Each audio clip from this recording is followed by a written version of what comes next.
in section 16.8, we'll go over Stokes' theorem. So Stokes' theorem is a generalization of Green's theorem to a three-dimensional vector field defined on a surface. So before we get to Stokes' theorem, we have to set things up because we're going to have a surface integral being related to a line integral around the boundary of the surface. And so we need to properly orient the surface with the orientation of the boundary. And the way we do that is to use what's called the right-hand rule. So if you imagine that the surface S is oriented according to the direction of its normal vector, if you look at this diagram here, the normal vector you can think of as pointing upwards from the surface. So you want to point the thumb of your right hand in the same direction as the normal vector. So that should match the orientation of the surface. And now we want to describe the orientation of the boundary curve. Right, so for this surface S in this diagram here, the boundary curve is the curve C, shown going around like this. And so the direction for the orientation of C should follow the way your fingers curl in your right hand like this. Right? So if your thumb points in the direction of the normal vector, the orientation of C should match the curl of the right hand of the curl of the fingers of your right hand. Typically, if the normal vector points upwards like it does here, then the positive orientation for C would be counterclockwise, again shown in this diagram here. So the orientation of C is going counterclockwise like this.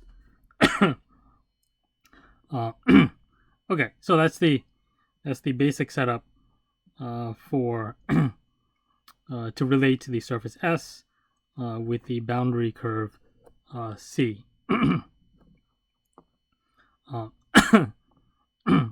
Also, if you ever need to calculate the surface integral directly, you also need to pay attention to the region in the xy plane that the surface projects onto, so that to properly set up the surface integral.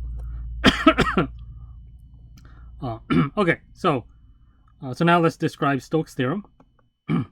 Right, so S is an oriented piecewise smooth surface bounded by a simple closed piecewise smooth boundary curve C.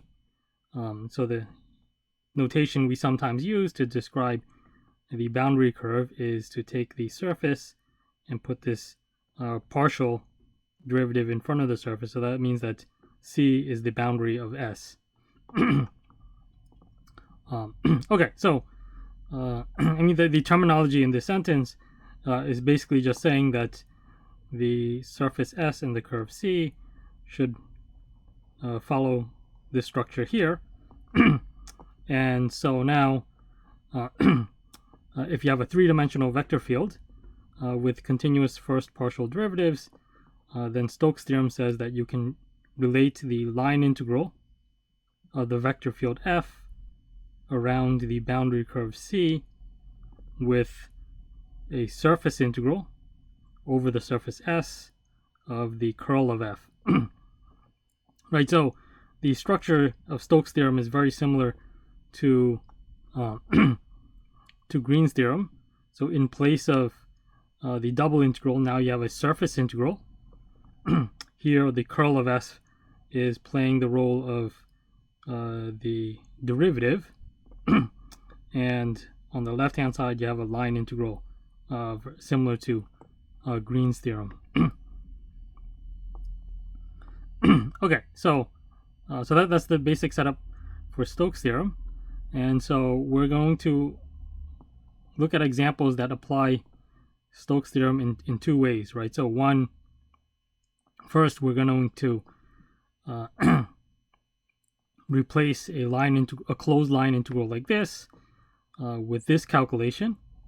And then we're also going to look at an example where we apply Stokes' theorem in the other direction, where instead of calculating this directly, we replace it with a line integral. So the basic idea is that when applying Stokes' theorem, you want to decide which one is easier to compute, right? So if this is a complicated calculation, you can try to replace it with this. And if this is a complicated calculation, you can try to replace it with this.